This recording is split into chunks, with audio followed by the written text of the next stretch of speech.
Daily Detroit is brought to you by the community. Support our work at patreon.com/dailydetroit.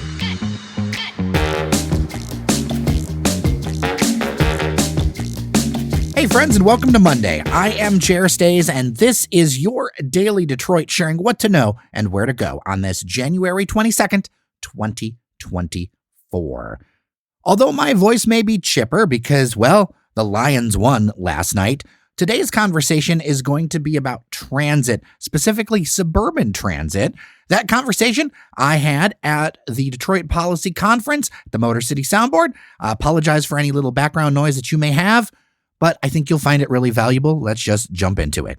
Joining me here at the Detroit Policy Conference, Tiffany Gunter. She is the Chief Operating Officer of SMART, and I'm so glad to talk to you because transit is one of the top topics in our podcast and what our listeners are interested in. This whole thing is about growing the region, and I feel like we can't talk about growing the region, growing the state, growing Detroit without talking about transit. So I'm glad that you're here. Thank you for having me. To set the table for folks who don't know or are listening in, SMART, you are the Suburban Mobility Authority for regional transportation. So for those who don't know or maybe are confused because there is kind of an alphabet soup, can you define for folks what SMART is and where you serve? Absolutely. So we serve the areas of Wayne, Oakland, Macomb counties, including Detroit and some parts of Monroe. Our service area is 2,100 square service miles. We provide fixed route services, paratransit services. Microtransit is a pilot project that we have in many communities right now. And we have a lot of specialized community services that takes folks to shopping and hospitals and doctor's visits as well. So we have a mix of services that we provide, and we are out there daily.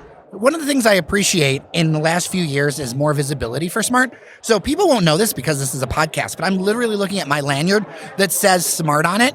And I love to see more marketing for transit because when I visit and have worked in other cities, like in Chicago, you see ads for the CTA, you see ads for the MTA, you see more visibility that, hey, transit is an option. So I'm really glad to see steps forward like this. You know, Jared, perception is reality. And the image of transit over the years has not been a positive one. People see it as a last resort option, not something that, you know, they would take if they had another choice. And truly, mobility is having choices. It's having options. And so part of the reason of having this sponsorship is to increase awareness and visibility. I've had many conversations today with folks that want to partner with us to expand and amplify our message and make sure that people know that we're a viable option. So the last time I talked to someone from your organization, it was before the millage election.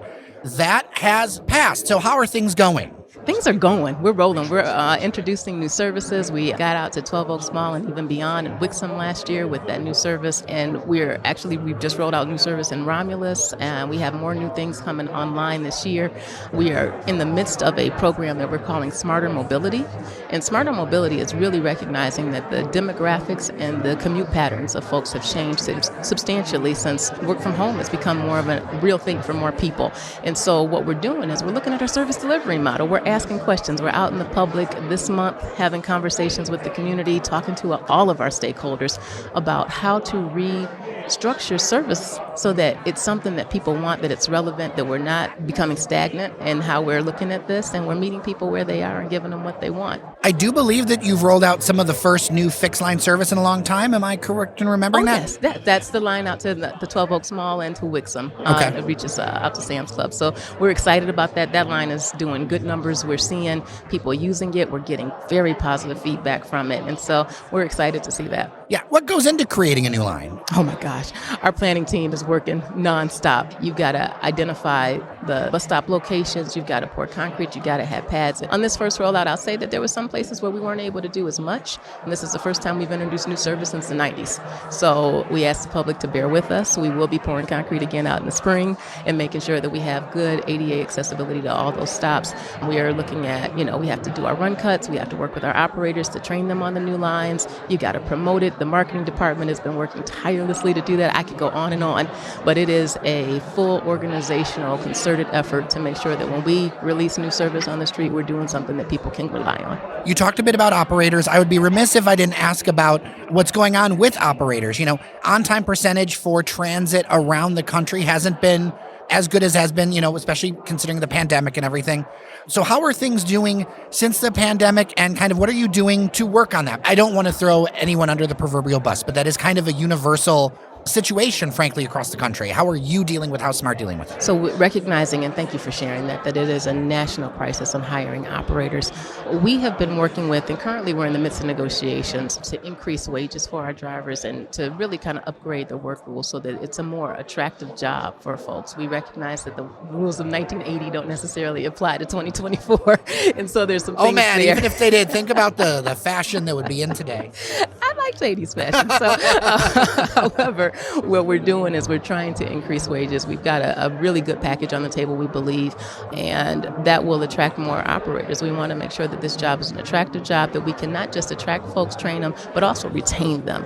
We've been working with an effort to make sure that every operator class that graduates, we're there with our entire leadership team to meet them, do a graduation, and let them know how important their job is. That really has impacted in a very positive way retention. We're seeing that our classes are staying on. What was happening was sometimes we'd have a full class and we'd lose almost half of them when they recognized the nature of the job. It's a difficult job. We have so much respect for our operators. What they do is they have to do their job, attend to the public, and be safe and on time every single day. There's a lot of pressure in that. So recognizing the value of the work that they have done has really increased performance. We get out there, we talk with our operators, we appreciate what they do, we share that with them. You may notice downtown we have Stevie as the operator of the year, a gigantic picture of him on the side of the bus. We're trying to acknowledge and recognize them. That's attracting more people to the job. That's what's going to get us our on-time performance numbers going up and increasing. We're seeing great increases in the Wayne terminal right now. We're working on some operational efficiencies to even further that. And truly what we need to do is produce better numbers and metrics at our boards every month. So that's what we're working on this year, to be more transparent. Where are we at with the gap on that right now? It's a kind of a moving target. So I will say that the dashboard that we create will show improvements, but we have a ways to go. Okay. So millage passed, you're dealing with the realities of now, but what are some of the visions for the future? Because obviously, like, transit is part of this whole growing Michigan, growing Metro Detroit. SMART has a huge service area, serves a lot of communities. So in a lot of ways, you're among, if not the most important player, because you do have that large service area. So what's the vision for the future in the next few years, and how does that relate into everything going on here? So the next few years are going to be excited. So we have a general planning consultant that we're working with to help us optimize our bus stop locations, really think about the end user experience. We know that sometimes you have to be, not to make a joke here, but a rocket scientist to figure out schedules, and that should not be the case. So really simplifying the service, looking at a mobile app that really allows you to pay, schedule your ride, and move forward with that ride is high on the agenda in the very near term, is something that we want to move forward with. Looking at ways to increase the access to technology for folks. We recognize that at SMART, we are a huge industry for this state. Last year alone, we had nearly $49 million in procurement in Michigan. That is something that we want to make sure that we're focusing on, developing a better DBE program to access more women-owned and minority-owned businesses to participate in this. We see ourselves as an economic driver, and that truly is how we want to move forward. The partnerships that we have, working with the Convention Visitors Bureau and community colleges across the region, is critically important. Expanding access is the number one goal. Doing it safely, doing it on time, and just rebuilding our brand and our reputation is critically important to us right now. A couple of thoughts from that point. One thing is there any idea of looking towards increasing frequency when you can? Oh, absolutely. So the trade-off, so what we're doing with the Smarter Mobility right now is really sort of a trade-off thing, right? Do you want more coverage area? Do you want service to come more frequently? What we do recognize is our resources are our resources. Everyone knows that they're not sufficient to do everything. So having the conversation with the public is really giving us a handle on where to expand the service area and where to expand the frequency of service. And if we could do both, we would in every case, but we know that we can't. So now it's a priorities conversation, and that's really what we're moving forward with. And it's not necessarily just fixed route service. The microtransit zones that we have operating in our pilot areas, we want to expand upon that. We see that that is something that with the new era in telecommuting, a lot of people don't leave outside of a 10-mile radius of their home most days. And so how do we meet that, address that, and have services that connect into our major lines, our fixed route lines, but also meet the needs of mobility for the folks that wanted to stay within their service area? That's part of the challenge of such a geographically spread region as well, with population densities. You know, I'll see things online or whatever, oh, we should be like X city or whatever. I'm like, Have you ever been to that city? Do you know how many people live on a block in that city? Right? And it's a different challenge in different communities. Heck, even if you think about like the difference between a Dearborn or a Grosse Pointe versus some parts of Southfield, you go out there in the Bloomfield Hills or whatever, your population densities are different, so you have to provide different things.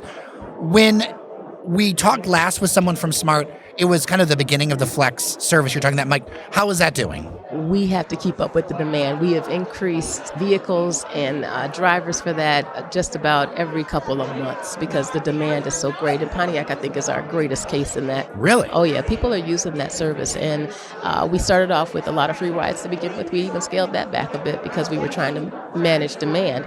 And even with doing that, we're seeing that folks opt for that flex service more than we anticipated. So our numbers are growing, and that is a huge conversation. Every community, village, and township that we work with is like, how do I get that in my community? So one of the things that we're doing, because realistically, trying to explain that is very difficult to do. We have a lot of community partners. We're having conversations with those community partners about taking those vehicles when they're not providing the morning or afternoon service and using them as part of the service delivery model for providing microtransit. We want to do this smarter, not harder, and we want to make sure that we're getting the most efficiency out of the vehicles we have on the road now. And for those who don't know, that flex service is basically a form of on-demand. That's kind of like door-to-door, door-to fixed route, curb-to-curb service. Yes. Are you seeing communities look more towards flex or more towards fixed route, or does that depend where they are? It depends on where they are. What I'll say is the more north you go, west and east, you'll see a lot more demand for the microtransit because fixed route, the densities are lower. Right? And it makes more sense for folks to stay within that 10-mile radius. I can say that, I think, without getting into too much trouble. But it's just everyone wants access to it because it is so convenient. So how we expand that and roll that out is going to matter very much. It's going to be difficult. We have a lot of competing communities that want it. And we got to roll this out in a way that we can manage and sustain. That is why we're being cautious and waiting for these recommendations to come forward. I mean, one thing that comes to mind that if somebody wants a service and they're willing to pay for it, like if they're willing to do something, I think that could be something that could be part of the conversation in future rounds of things if it's successful and it works. Absolutely. And the thing is, it's capacity, right? The vehicles themselves and the drivers do not materialize easily. So we want to make sure that we're working in partnership with folks. If there's a way to participate in it financially to move it along faster, then we are definitely open to that conversation. Okay. You mentioned about partnerships. How is partnerships and things going working with all the other agencies? You've got DDOT, RTA, stuff with the state, transit in Metro Detroit.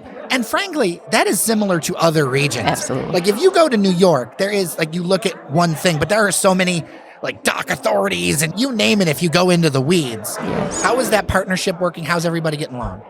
We do have some very distinct service areas, and working with the RTA, we come together for our Providers Advisory Council meetings. We connect on the things that make the most sense, the planning of the routes, when things are going to change, the mobile app itself, and how we're going to roll that out so that it's seamless for everyone. That is something that, I think with the pandemic, it kind of fell off just a little bit, the conversations. People got somewhat insular because they were trying to manage their own operations. And no one knew what was coming up ahead. Nobody knew what was coming up ahead. So now those conversations are coming up. We fight just like family, and family's going to fight over money and resources and all those things. But at the end of the day, we all know what the main goal is. And the main goal is to have a seamless user experience for our riders. And so that gets us to cooperate in the way that we need to cooperate. That's Transit 101, no matter where you go. I know how that family goes. When I was younger, in between jobs, I would always work as a window washer for my uncle. Mm-hmm. And let me tell you, there is no corporate boardroom fight. There is no office fight that matches working for your uncle. I bet. And multiple uncles, all with different things. Like, why are you late today? But at the end of the day, it ends up working out really well. Absolutely. So. And that's what we're hopeful for. We're looking at expanding services. We do want, and we do all aspire to have a fixed guideway system, and our drivers are excited to provide this service. So we're looking forward to that. But what we really recognize is we're going to be in traffic just like everybody else. And what makes the transit system most attractive to folks that have a choice is when they can do something faster than they can do it with their car. They're not paying for parking things. Maybe that's an attractor. Obviously, that's a big deal right now with downtown Detroit. But we want to make sure that we're a viable option. And having that fixed guideway is something that DDOT, RTA, and SMART all have to communicate on in order to bring it to fruition. So expand on fixed guideway, because in my mind, I think I go to various cities. I go to places like Columbus and others. I use mid-sized Midwestern cities as opposed to like looking at New York or LA or something like that because they're more comparable. Absolutely. But there's a lot of opportunities, I would think. Like the first ever dedicated transit lane was outside of LCA in Michigan. Yes. And in my mind, I look at the streets going, aren't there ways to even say, okay, this is Transit Plus or something like that to try to help that? Is that kind of on the drawing board? Is something we could be the looking universe at? of alternatives is great. So what we have right now is our fast service, and what you would title that if you were talking to someone at the federal level is BRT light, right? It's limited stop. It has some amenities, and that's what you move forward with. What we would like to do is to separate it from traffic. That way, when light is coming up, you have some signal priority, that you continuously move through that system, that you have really nice stations built around it so that it's an attractor again for economic development. Businesses like to form around those locations, and it's really something that is reliable. The time is everything. Schedule is everything. One of the things that we hear most about at every board meeting is not being on schedule. And that's what I hear from listeners. That is the point. Because there's nothing like being left or sitting out there in the cold, and I have done it. There is nothing. It just, in the moment, it feels not great. That is the thing that keeps us up at night, and that's what we want to solve for. So when you have a fixed guideway and you're on time, I'm not running from that, is that vehicle is coming. There's not an accident that's not going to stop it. There's nothing that's going to stop that vehicle from being where it's supposed to be when it says it's going to be there. The workaround for that right now that we have to accept is a mobile app will at least allow you to see when your vehicle is coming. That way, if it's cold outside or if it's inclement weather on either side, you can go inside and wait and you can see your vehicle coming and know that that's reality.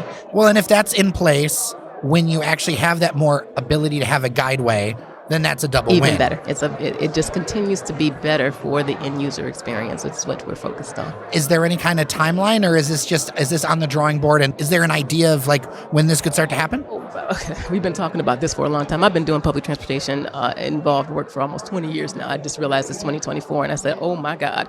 I realized that with my media career. I'm like, did I really start working the Hudson's demolition? Yes, I did. And oh my gosh, there are people that did not exist when I did that. Look at that, right? Yeah. So in that time, I know we've had a lot of conversations, but what I see now is we have funding available to make it happen. It takes a lot. So what I'd ask the public for is understanding we have to change fare boxes and have different options to get to the ultimate goal where we want to be. But in the meantime, we've written a draft spec. We're trying to move that thing forward. We want to have some more conversations with the city. Real-time information is available to us. We know the technology that we have at our fingertips. This isn't hard to do. It's something that we have to do together and have agreement on. And so I feel optimistic that this will be happening sooner rather than later. I do not have an exact date to give you today. This really is a cooperation issue for us. It's good to know when the technology exists, it's there. It's just a matter of getting it done. Yes. And that's a lot better than a situation where you have to invent it as you go along. Because that's right. These services do exist in the world. Everywhere else. And I love the honesty. I love the honesty of it. And that's part of it is like, I think there's just so much that can be accomplished, and like there's a lot of room to run when it comes to transit in Metro Detroit. And I think expanded routes, expanded availabilities, and frequency, I think that there's perceptions that can change here. And I think that, generational, I think that's kind of the theme of this whole conference is there's actually generational shifts at play with people who are just not in love with taking a car everywhere. It's one thing for a road trip or whatever, but the cart everywhere, connecting to population hubs and all that, there is a generational shift going on. And if Michigan is going to be attractive and Metro Troy, all the things we're talking about here, transit has to be a part of it. 1,000%. I agree with you with that. It's an inch by inch work. Someone said, do you ever get tired of doing this? I said, actually, I don't. Because if I look at where we were in 2004 and I look at where we are today, I can see the progress. I know the differences that happen. I mean, don't get me started on 2004 when I first started making calls and trying to figure out what all was going on. I was there too. I remember. I was there too. We've made significant progress, and we're going to continue to push forward. What I will say about our general manager, Mr. Farrell, who couldn't be with us today, is he has come from areas all over the nation that have introduced higher and better level transit services. We trust his leadership, we trust his guidance, and we are really moving forward with a mindset of how to and innovation. He calls himself the world's oldest millennial because there's nothing that he won't try in terms of new technology. If you bring it, we're changing the culture of smart. We encourage people to bring ideas. There is no punishment for doing so, and not to put anybody and my predecessors to say that that's what they were doing, but we just know that it wasn't an encouraged culture in the past, and people are really surprised by it when they bring us our ideas and we actually implement them. They're like, wow. Yeah, when I talked to him at the Mackinac Policy Conference, that struck me right away. a very different vibe. Very different. I don't have any other more professional way to refer to it. It's a vibe. But it's a vibe. Dwight is a vibe. Like, that man is a vibe, without a doubt. But that brings a different kind of leadership to things. And so I'm excited. And thank you so much for making the time to talk to us at Daily Detroit. I hope you come back and check in, because I know our audience cares a lot about transit. When we're ready to roll out our next set of new services, let's talk. I'll make sure that you connect with our team and we'll have this conversation. All right, everyone, if you got feedback, 313-789-3211. That's 313-789-3211, or dailydetroit@gmail.com. Hope you found this conversation valuable. We'll talk tomorrow.